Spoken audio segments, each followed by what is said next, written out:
To lead us through our first panel is Michael Juden. Many here today know Michael as a super connector of relationships and a super supporter of Arsenal Football Club. Really wonderful to have your leadership of our first panel, and our discussion is on conscious ethical leadership, the impact on reputation and brand of a company and country. Over to you, Michael. Thank you. Switched on. Hello, everybody.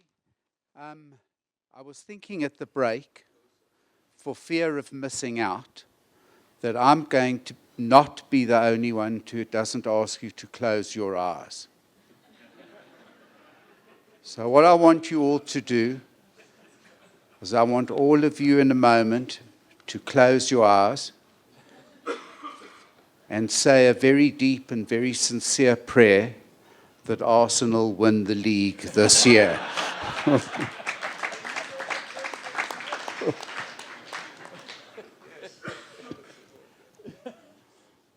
Right. Hello, everybody. Our panel discussion is how conscious and ethical leadership, and because it's in King, I'm going to add effective leadership to that also, impacts the reputation and brand of a company or country. Sensitive to time, and with your permission, I think it will be helpful for all of us if I just briefly touch on understanding the difference between brand reputation and brand image, because they often get mixed up. When I look at Pepe, I feel like the student who's just starting the course, telling the professor what the course is about. So forgive me, Pepe. The country's expert on image and reputation. Let us untangle the difference between brand reputation and brand image briefly. Brand reputation is the consolidation of long-term factors reflecting the overall perception built over time, whereas brand image is individual and momentary, susceptible to change based on various factors. But both depend on a combination of internal and external factors to evolve in the public's eyes, and very importantly, both concepts work in tandem to shape the company's growth, strategies, and defining its brand identity, directly influencing the relationship between the brand and its consumers. So time permitting, and Brenda permitting, I'm requesting all of you to please confine your answer to no more than 2 minutes so that we each get an opportunity to give our opinion. So my first question is going to be the impact on reputation. The second is going to be the impact on brand, emphasizing in regard to reputation, long-term factors, and in regard to image, individual and momentary. So I know it's not woke to say this, but I'm going to go in order of appearance, which means that Viviana will start. And when I look at the rest of you, I'm hard-pressed to find who should go last. So I'm going to ask each of you to regard yourself as going last, and I'm going to, after Viviana, we'll go with Dominique. Okay? We'll end with you, Pepe, but don't take that personally. Viviana. Thank you, Michael. Although I have to say, from a she-her point of view, I think all my colleagues should go first. Am I not on? I think I am, yes. When it comes to reputation and how leaders affect that within a company, I think since 2008, since the financial crisis, trust in organizations has been diminishing.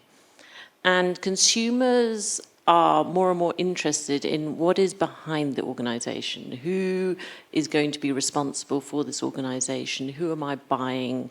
Who am I buying into? And that's where the leaders of the organizations come into play. Their values are so very important. And the values that they espouse will be espoused into the company, and that's what consumers at the end of the day will buy.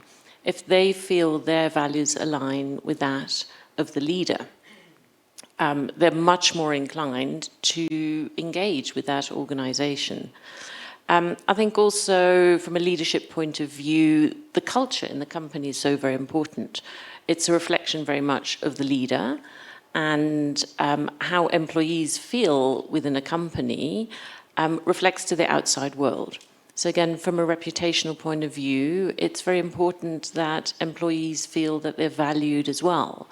Employees that feel valued work harder, commit more to the company, and add more to the company as well. So it reflects both ways. So it's really important that there is some sort of leadership in the company, and that it's quite apparent that it's out there. I mean, some examples of leaders that we all know are Warren Buffett, Elon Musk. They're all companies that people can identify with because they know who the leader is. And that's why it's so important that the leader is present and does impart their values onto the company. Thank you, Viviane. Hello? Hello, that's you. It's me saying hello to you. Yeah. I was thinking. Hello, how are you? Yeah. Good, you're good. I was actually thinking Pepe is so good looking, he should go next, but. My office think he's eye candy. Yeah. There you go.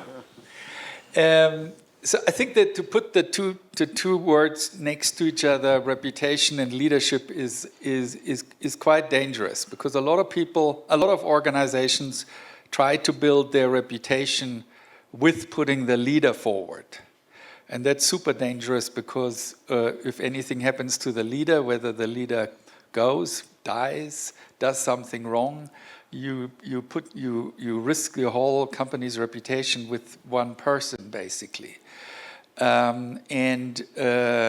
Of course, sometimes you may not have another choice than to do that, especially initially in an organization when you start. But in the long run, to build a reputation other than me as a leader, my personal reputation, requires humility and requires a deep understanding of the world outside the organization, the context that people live in, what matters to them, what's good or bad, beautiful and ugly, what, say, their values are, and the same inside the organization. And I suppose leaders are, usually not being told the truth about what's going on in the organization, because everyone has an agenda. And boards know almost nothing about this. And we've heard earlier that if they're the consciousness and the conscience of the organization, we're in deep, deep trouble, because those who actually are the custodians don't know what they're deciding about. And I've sort of made it my life's mission to give boards and leaders the tools to understand that, so that they don't put themselves forward first and foremost, but that they understand how the culture works, how the organization works, and obviously what they want to achieve strategically, their values, the mission, vision, all those kinds of good things, and how to bring them together in harmony. And that's not the great leader who stands there and presents him or herself.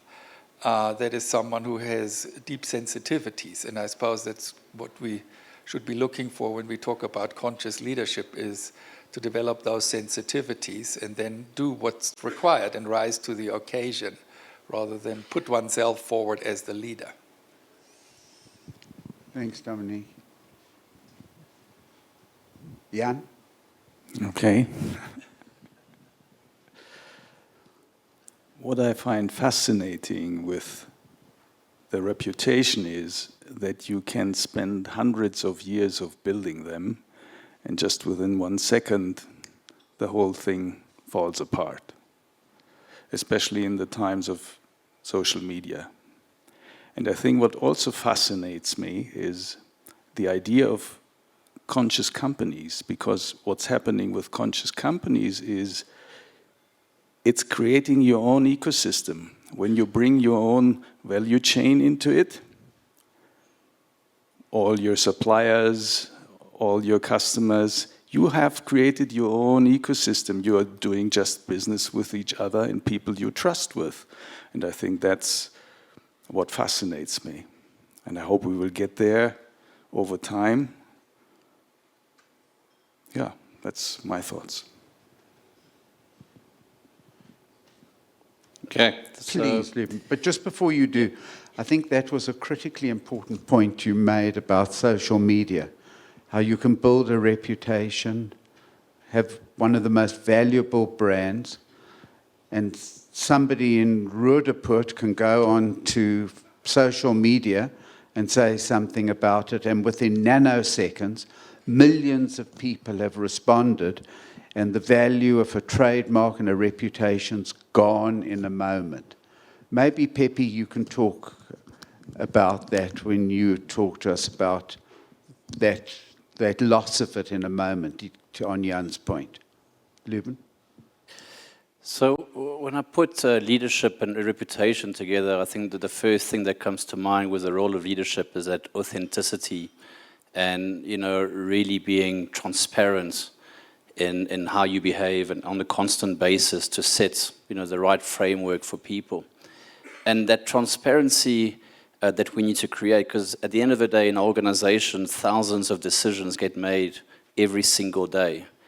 Have we as leaders created a framework, a compass that enables people to make the right decisions in line with our philosophy, mission, purpose, values that the organization have? And I'll give you an example. I have a big board in my office where I have all of these written out. And, whenever somebody comes in my office and struggles with a problem, what I really want to do is, okay, look actually at that poster.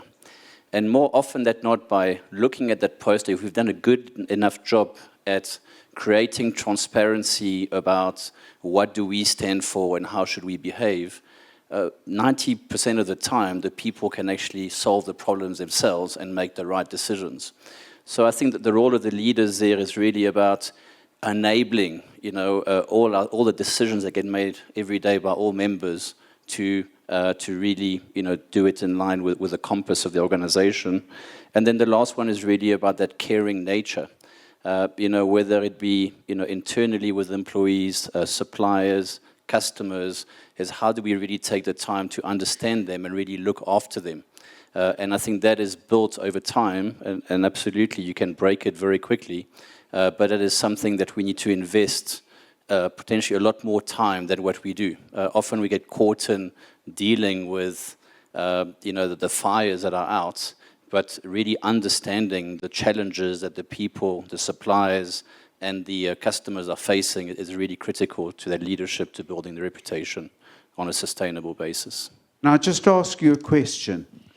In the world in which we live, where young people don't only buy for quality, but they buy from who the manufacturer is, how they interact with the universe and the ecosystem.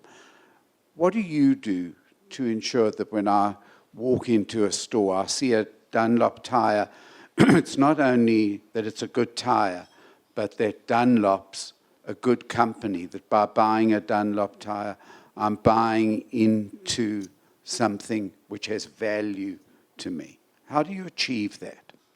That's a tricky question. We try to do a lot. I think it's not about what we do, is what do we do that is effective, that we struggle with. So we try to do a lot of initiatives, to create the emotional bond with the brand, to create an experience, with the brand, with the tires. Obviously, you back it up with, the service that you get, the quality of the product, the mileage that you will get out of it. But I think we do a lot of activities, and where we struggle is to measure, what actually works and what doesn't work. So I don't have the answer in terms of what really, makes it successful. Yeah. But I think this is a constant trial and error. And I think it's also moving as people change, generation change. It's also a constantly moving platform that we have. Pepe. So I'll just quickly And go on also the first touch and on then the second. social I will. media. Yeah. Put me on the spot. Almost turned the color of my sock. But so I heard recently, I think last year sometime, a speaker in Cannes said, it's all about the product of our businesses. And sometimes your service is your product or service, but it's a product of your business. But our people create the product within our business. And what drives the people within a business is the culture of the business. And I would also say what drives reputation potentially is hence culture. And then the question becomes, what drives culture? And to me, what I've experienced is that people, they don't buy what you're selling, they buy what you believe in. So to me, culture is driven by a core belief. And hence, I would argue that reputation is driven by your core belief. And that's something that I don't think is that present in businesses. We know what we do, but we don't know why we do what we do. We don't know what is the essence of our businesses. We don't take the time to discover the beingness of our businesses. Like, we are human beings, businesses are business beings, and we tend to only focus on the business of business and not the beingness of business. I think if you do the work to find the beingness of your business, that will exponentially drive your reputation in a positive way. And then on the question of brands and culture, cancel culture, and the social, it's almost democratized opinions, because you can take someone who's not positioned to have any opinion that can get a CEO to lose his or her job in this world today. I can only think of how to manage it, because I've done it on a personal level. I've pulled out that little card at the bottom of that stack of that house of cards that's called my personal brand. I've literally had an action that pulled the bottom one out. And I think how to manage that as a brand, I would say, is humility, vulnerability, and the willingness to be wrong, which is the most creative way of being, is the willingness to be wrong. That creates real new opportunities. And if you do that, I think you can go through anything, because you can only grow when you make mistakes. So even conscious leaders has to make unconscious mistakes, because how else do we grow? And the way to manage those mistakes as a brand or human is just to be humble, own it, and step forward, learn from it. Yeah, just on that, before we leave that point, I remember going to an address at an institution, and they said that, will we ever achieve a position where you get applauded for telling in your results presentation what you did wrong, as opposed to sitting there and telling what you've done right and how well you've done? So if we can get to a situation that you've spoken about, where you get rewarded and applauded for being honest and telling what you did wrong in the organization, and what, instead of being applauded and rewarded for the end result and not being questioned for how you got there, that's one of the challenges of conscious leadership. Do you agree? I actually love that idea. I'll make a note of it and maybe almost implement it. I'm an implementer. I love that, because I really believe. Well, you can't get it for nothing. I've trademarked it. But so that's I can fine. Sell it to you. You're my friend. You can give it to me. But I do agree. Yes, I think it's a wonderful notion, because the worst thing that can happen is always the best thing that can happen in your life. We learn that through mistakes is how we grow. So I love that. Thanks, Pepe. Okay. Again, sensitive now to time. I think we've strayed into some of it at the moment. So rather than only sticking with impact, maybe, and I think people will enjoy it without sounding patronizing, when I look at the quality of the people around me, I will, rather than stick just to that question of the impact on the brand, tell each of us, because I think we can all learn so much from you, Tell us just in your life what you seek to do in order to achieve an impact on the brand. Let us all learn as we close this panel today. Share with us openly and honestly and truthfully. We're in a safe environment. What do you do so that we can learn from you to achieve something which will have a positive impact on the brand that you represent? Viviana. I think we, as a bank and a family bank, what is very important to us, and what we do is we get to know our clients, because our clients become part of the family. We don't just manage our clients' funds. We help them achieve their dreams. We help them achieve their future. And to do that, we take them into the fold and they become part of the family. But we need to get to know them really, really well to be able to do that. So that is really what our purpose is to get to know clients, see what they're trying to achieve, and help them achieve that for the future. They become part of the family. They become part of a bank where the Seats family co-invests in whatever they invest in as well. We truly believe what we invest in because the family invests as well. So to us, our clients become our family. Well, I think you've achieved that, because I introduced Nicholas to one of my clients who lives in Switzerland, and he wrote back after meeting him the first time, and he said, "Thank you for introducing me to a real human being."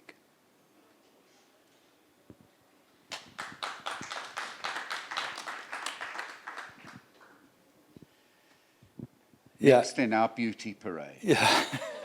Well,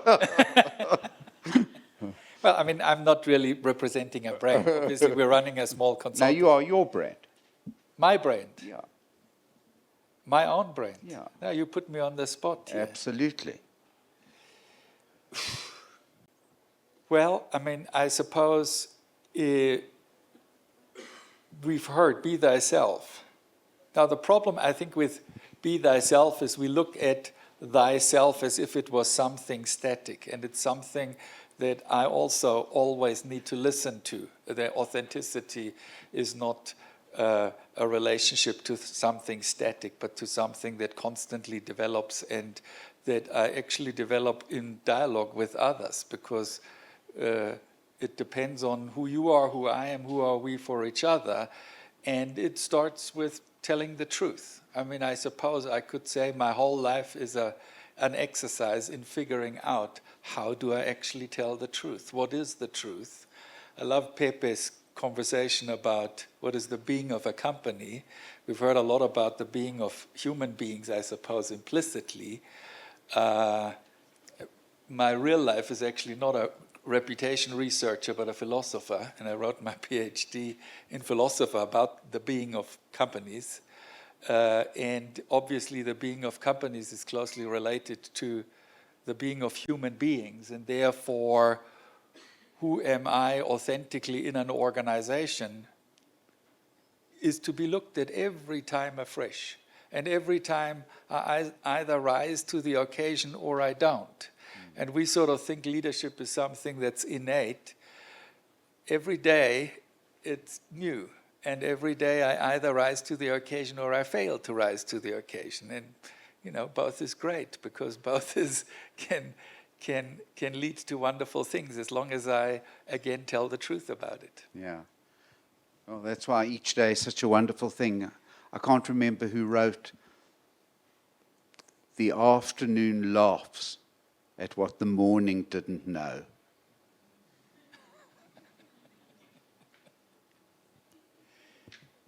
Some people understood the joke. Jan. Yeah, thank you. That's Michael. That's a difficult question for me. I can more tell you what I'm not doing. So I'm not very good in promoting myself. Therefore, my personal brand is, I don't know. Well, we disagree. Wait, okay.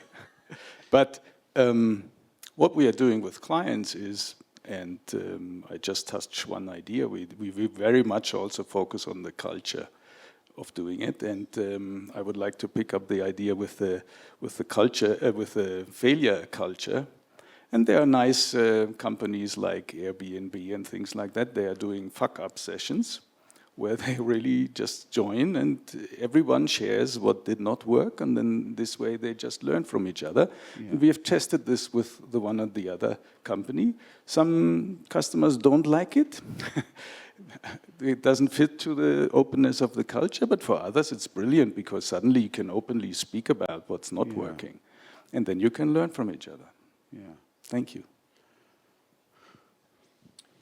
So I think the risk of reputation and brand comes when you have employees at any level who are not aligned themselves to the values or mission or purpose of the company. And I think that creates, high risk because then, they're not acting in the best interest of the brand and can create a lot of challenges. And there, if you are an entrepreneur and creating a company, it's critical that, you don't set up values for what sounds nice or a mission that sounds nice, but that is really authentic to who you are as a creator. And if you are an employee joining a company, whether as a leader or an employee, is really, to check first before you check the job and the pay and everything else, to check your fit in terms of the, the culture of that company and doing it right. And I really like what Romain mentioned earlier when he spoke about, when he made a move, he spent time to understand, the fit in there. And I really believe if you can create that fit of employees with the values, mission, purpose of the company, that risk will really evaporate very fast. Yeah. And Pepe, when, in your final address, before we finish up, I think we're within time. I know from a lot of the work I did in the ad world in the days of the Hunt Lascarises and all of the big agencies, how did you take an agency that nobody heard of to today, arguably, South Africa's leading agency with such an incredible reputation? There must have been something that you can share with us of this journey. Firstly, when you started and you looked at these giants and you saw that road ahead, how difficult it was going to be, and to where you are today. So take us through that as we personalize image and a brand. Thanks, Mike. So I'll try and do it very quickly. My founding partner is with me here today, Gareth, who incidentally saved my life in a drowning incident 3 years before I met him the first time, which gives me a lot of belief that there's something far greater than us, mere mortals. But consider that our logo is probably more seen all over the world than the Coca-Cola logo, because it's a toilet sign. So if you go to Heathrow or if you fly back to London, wherever you're from, you'll see our logo wherever you go. Incidentally, unconsciously it was created, but today we see at the heart of our business is the human. And we put our people and our clients at the heart of our business. That insight was driven through bankruptcy. We went bankrupt as a business 10 years after founding the business, profoundly so. And Carl Jung said it takes a breakdown to create a breakthrough in consciousness. That breakdown gave us a breakthrough in the consciousness of the business, and the business discovered its own purpose at that point. And it went from ground zero to where it is today as a 28-year-old business, which if you consider that is when you're still in your diapers as a human, you're still drinking and all over the place and partying and you don't know what you... It's an infant. It's got such amazing scope for growth. But I would absolutely say with no doubt in my mind, what's driven our growth is our purpose, is the beingness of the business, being clear on why the business exists. And then you asked, the dream for the business is to be a shining example, an exemplary business, because you must remember, I'm a vegan and I don't drink. I think I told Lubin this, but I sell chicken and beer. So it's like an ethical dilemma for me, you know. And we advertisers, we're the second least trusted industry to politicians. So there's all these dilemmas in my personal life being in advertising. So we'd like to create an exemplary business in our industry and maybe even beyond in terms of growing people, diversity and inclusion, which is lacking in this world, conscious leadership, and an absolute world-class product. And if we can do that right and create something of scale in time, because I don't know if you know this, there's 195-ish countries in the world, only one has purpose. 194 don't. The rest are all driven by GDP. Bhutan is driven by gross domestic happiness. And if we can play a part in this country as a communication group to create the purpose for this country, I think it could be game-changing for our country. So that would be our sort of big dream long-term as a business. Thank you so much. You said I'm a troublemaker, so I didn't go to the script of what this was meant to be, but I thought we would all benefit so much if we had a really human heart-to-heart chat about reputation and brand, and I hope you enjoyed it. I hope you learned as much from these wonderful people as I did. Thanks for your time.